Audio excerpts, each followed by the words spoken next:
Hello and welcome to WION Live Broadcast from Washington, D.C. I'm Simon Marks, and in this bulletin, we'll get you a roundup of stories developing around the world. First up, the day's top headlines.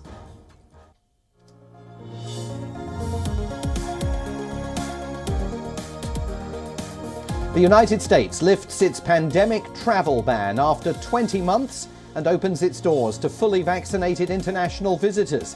Proof of vaccination and a negative COVID test result are still required.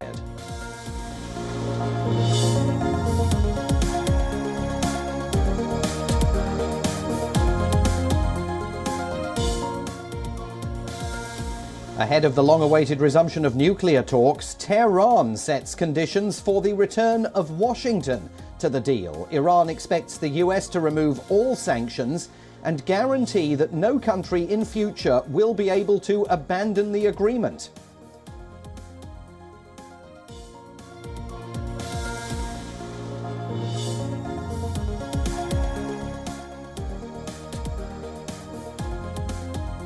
The Taliban holds a military parade in Kandahar, Afghanistan's second-largest city, showcasing foreign vehicles and helicopters to inaugurate their new Islamic Emirates army.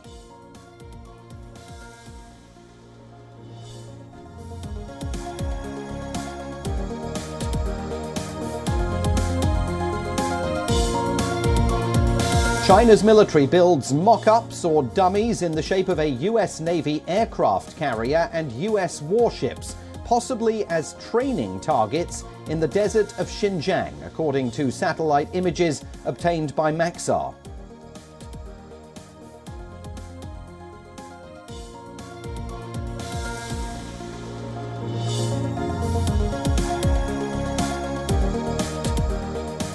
Nicaragua's incumbent Daniel Ortega wins re-election with 75% of the votes. According to the official partial results, he secures a fourth consecutive 5-year term in office.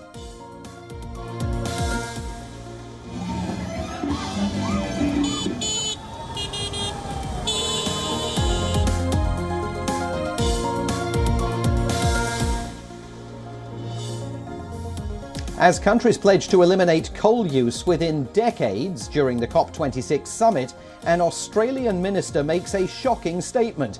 Keith Pitt discloses Australia will in fact sell coal for decades into the future.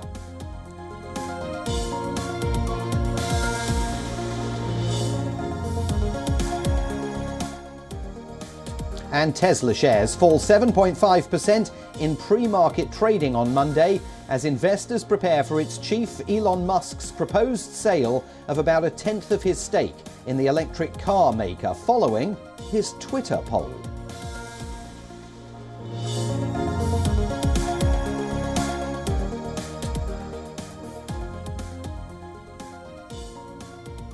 Ending 20 months of travel restrictions, the United States has reopened its land and air borders to foreign visitors who are fully vaccinated against COVID-19. The US closed its borders in March of 2020 to travellers from most parts of the world, including the European Union, Britain, China, India and Brazil. Overland visitors from Mexico and Canada were also banned. Strict restrictions by the United States have separated families for months, hobbled tourism and strained diplomatic ties.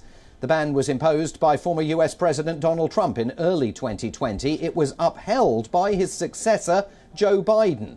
But now the Biden administration is lifting the travel ban, impacting travelers coming from more than 30 countries. But entry into the United States will not be totally unregulated. The authorities are closely monitoring travelers' vaccination status. Travelers will be required also to present a negative COVID-19 test result upon arrival. All vaccines approved by the US Food and Drug Administration and the World Health Organization are being accepted for entry by air. At airports in Europe, passengers queued excitedly to board planes bound for the United States.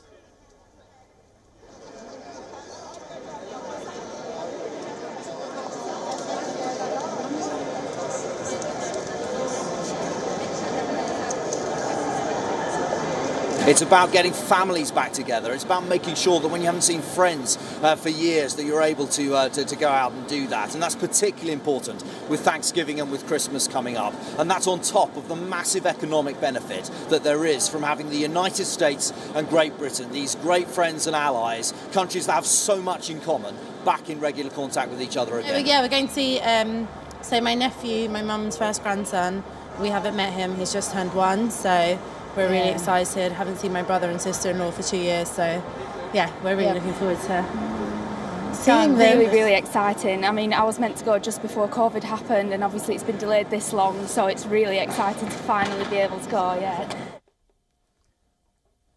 Over at London's Heathrow Airport, 2 planes from rival carriers, British Airways and Virgin Atlantic, heading to New York, took off at the same time from parallel runways to mark the occasion.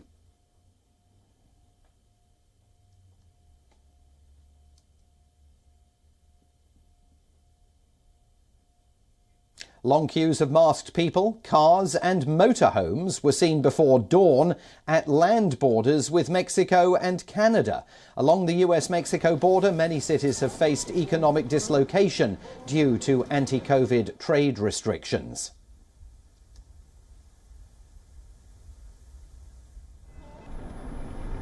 The pandemic did affect everybody, and we're just waiting for the people, our people, to come and visit us too.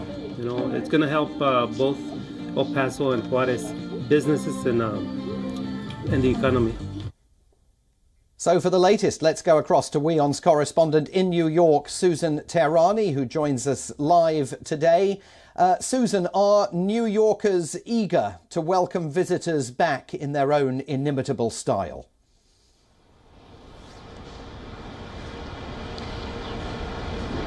Absolutely, Simon. New York is absolutely eager, willing, and able to welcome back tourists. Although New York has been opened, the tourism industry has been welcoming tourists from around the country and has been opening up what it has been calling local tourism. Really, we've seen that it hasn't been able to thrive without the international tourism industry. And actually, there was an interview in the New York Times with world-renowned chef Daniel Boulud, who owns many restaurants here in New York City, and he was saying that his restaurants really thrive on international travelers coming in New York, and I think that that's one of the really cornerstones of what New York is about, is international travelers coming and really getting the experience of New York City. But also hotels have been empty, notably around the theater district, and Broadway shows, the lights are going to go back up, and I think around the holiday season, New York really at a critical situation right now, needing that kind of revenue, is looking forward to international travel. Perhaps the best advice would be to pack a really heavy jacket, though.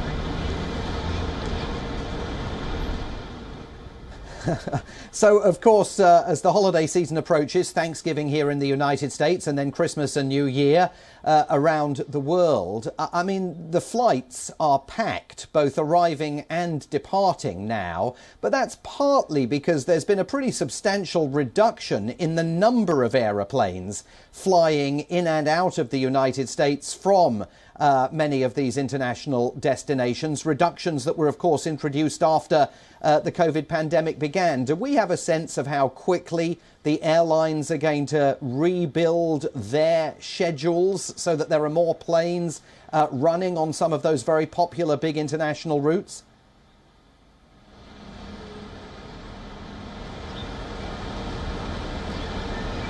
That was one of the issues for concern.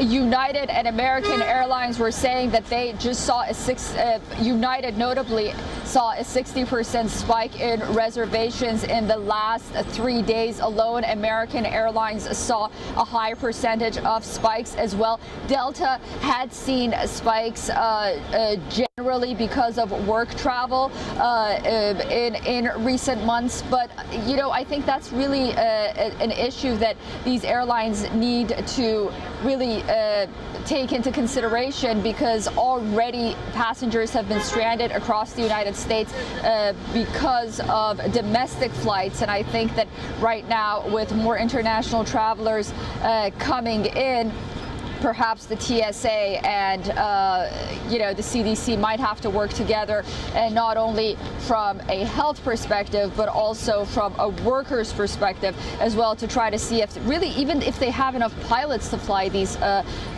flights as well. I think that there is an issue with employment as well. So yeah, the workforce in the United States, not only in the aviation industry, but also at the airports as well, might be a cause for concern.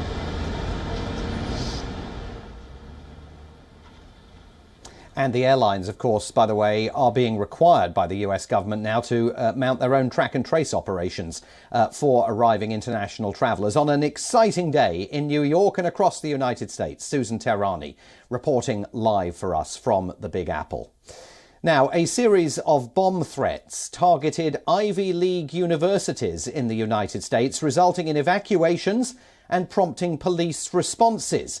The threats were made at 3 Ivy League college campuses. In New York, Columbia University said that a campus-wide alert was issued after it received threats to university buildings. Columbia asked people to avoid the area until further notice. Cornell University, also in New York, reported a bomb threat and said that a probe was underway. Brown University in Rhode Island also evacuated its campus after similar threats were made there. Police probing the 3 incidents said the threats were not credible and added that the universities could resume their normal operations. It's unclear if the incidents were connected, nor whether they're tied to recent threats to bomb shopping malls on America's East Coast.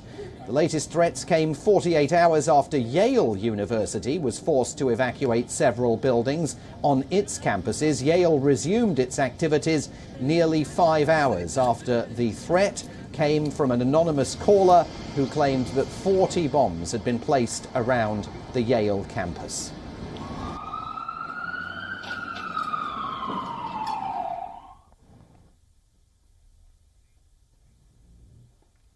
The rapper Travis Scott and Drake are being sued for having incited mayhem after 8 people were killed and several others injured in a stampede at a concert in Texas over the weekend. At least 2 separate investigations and 1 civil lawsuit are already underway into the deadly stampede. The police chief in Houston has opened a homicide investigation. 2 of the victims were teenagers aged 14 and 16, caught in the crushing surge of the crowd as Scott continued to perform. It's a very depressing scene over here. You can feel everyone's pain. 20-year-old Maximiliano Alvarado was one of the concertgoers at rap star Travis Scott's Astro World Music Festival that left 8 killed and wounded dozens, and says he saw bodies. Alvarado took this video posted on social media of fans being led to safety on Friday night. You can feel everyone's frustration, confusion. You know, it is supposed to be a good time, and this is not something you would expect to be doing after going to a festival, going to a memorial for the people that died in this festival. Alvarado contributed to a makeshift memorial at the concert venue in Houston on Sunday, where some laid flowers, wrote messages, and lit candles in remembrance of those who perished during the stampede. At the concert venue, workers were beginning to take down the surrounding fence, and drone footage captured a deserted stage on Sunday.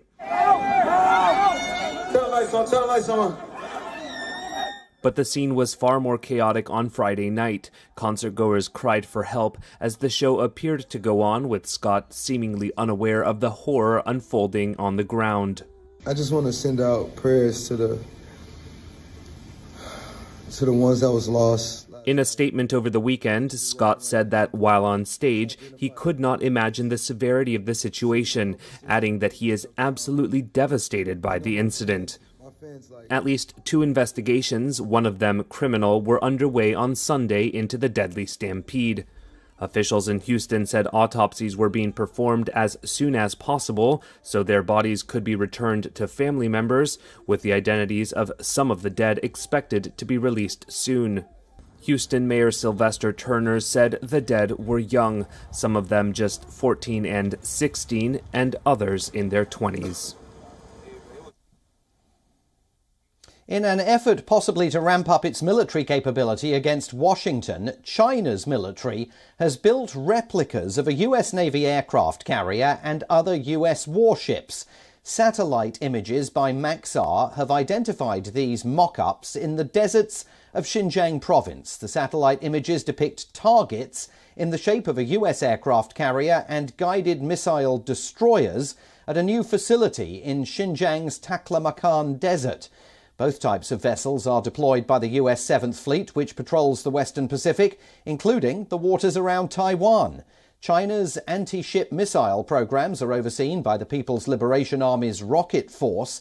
These recent developments reflect the Chinese People's Liberation Army's concerns over the growing US influence in the region.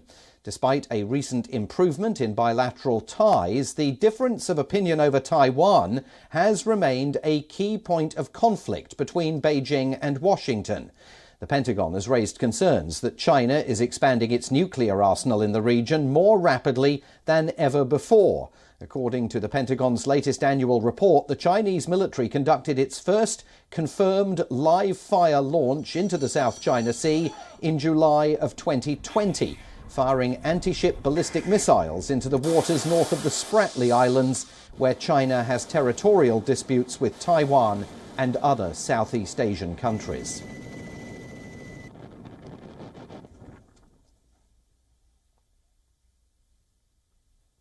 Sri Lanka is facing a chronic foreign exchange crisis. In a bid to over-regulate the foreign exchange sector, Sri Lanka's central bank has ordered the conversion of foreign currency earnings to Sri Lanka's currency.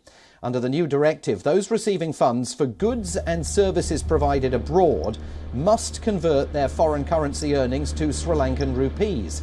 The order is also applicable to importers and exporters. Those who provide professional, vocational, occupational or business services overseas also fall into the same category. The directive orders the foreign currency proceeds to be immediately disclosed to licensed commercial banks. The earnings need to be mandatorily converted to local rupees within 180 days. The central bank has also instructed commercial banks to ensure the transactions are completed each month. The move sent shockwaves through the business community. The regulations would impact the forex earnings of IT companies, businesses processing outsourcing, and knowledge process outsourcing companies. The new rules would discourage businesses from bringing the remittances back. Experts say the order to convert all or most foreign earnings into rupees could also affect billions of dollars in remittances by migrant workers. The move could lead to more migrant workers sending their money through unofficial channels in a bid to secure a better exchange rate in the unofficial market in Colombo. At the time when banks in Sri Lanka are already running dry of foreign exchange, the new directive is expected to hit foreign direct investment as well. The island nation's ranking as a business-friendly nation could also be at risk. Over the past few months, the central bank has been issuing directives to exporters and banks. This is to ensure that all export earnings are brought back into the country.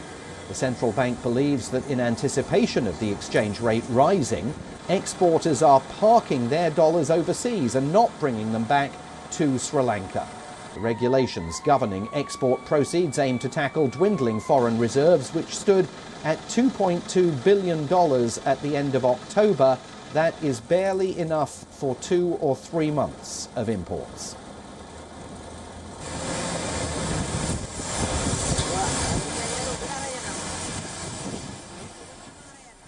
Last month, the United Nations issued a warning of a brewing crisis in Somalia, where 100,000 people were displaced in hostility between pro-government and Sufi militants.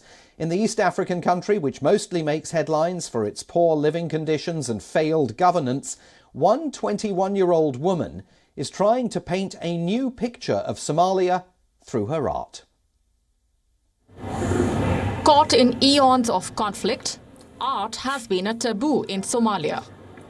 21-year-old Sana Ashraf Sharif Mohsin says, not anymore.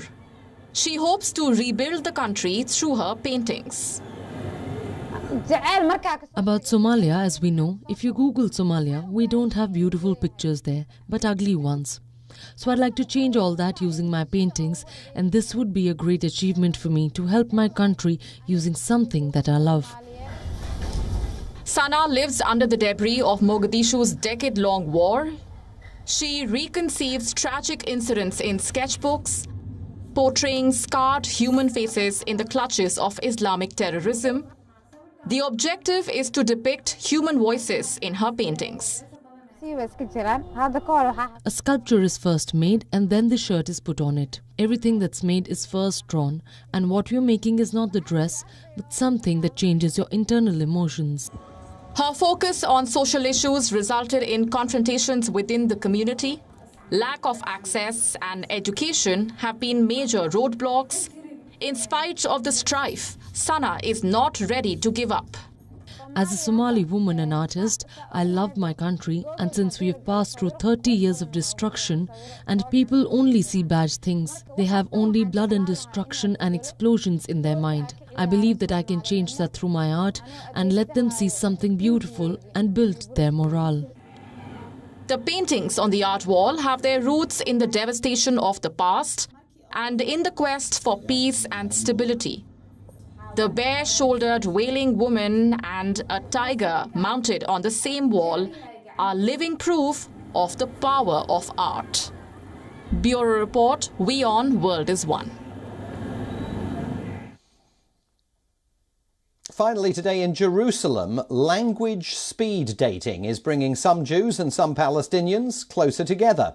A small group of Israelis and Palestinians is bridging the language divide through a learning model that replicates speed dating. They meet once a week at a 19th century villa. The group of Jews and Arabs practice each other's languages. WION's Jodie Cohen brings us this report.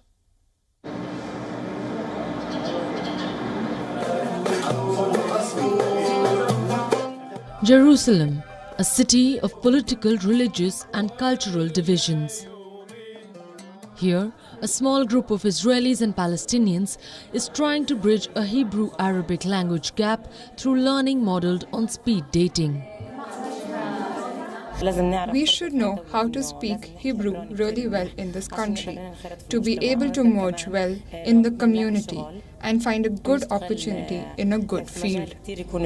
It's a project I'm very much connected to because I'm in favor of Israeli Jews studying Arabic as much as possible, because I actually believe in coexistence. I see that this is the only way to reach some kind of a peaceful routine of life here in this region we live in.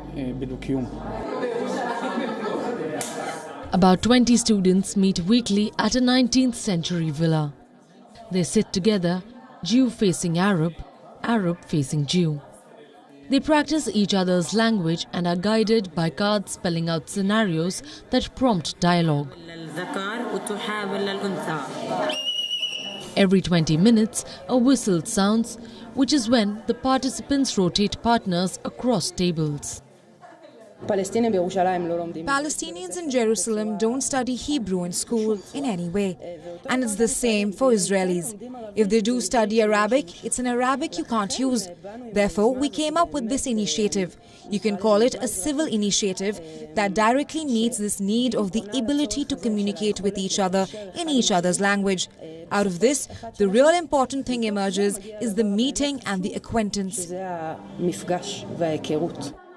Quick and cordial encounters help the Palestinians improve their Hebrew, required for dealing with the Israeli authorities, and Jews to deepen their grasp of Arabic.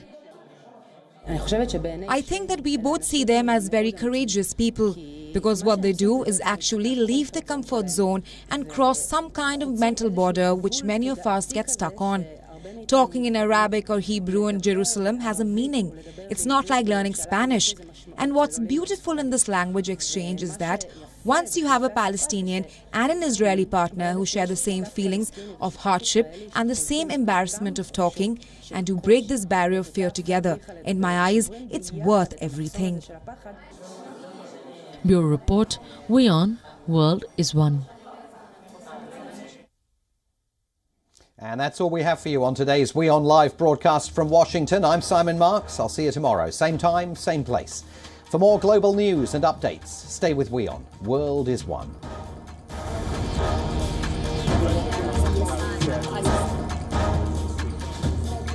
There are many other... this is right, Arab.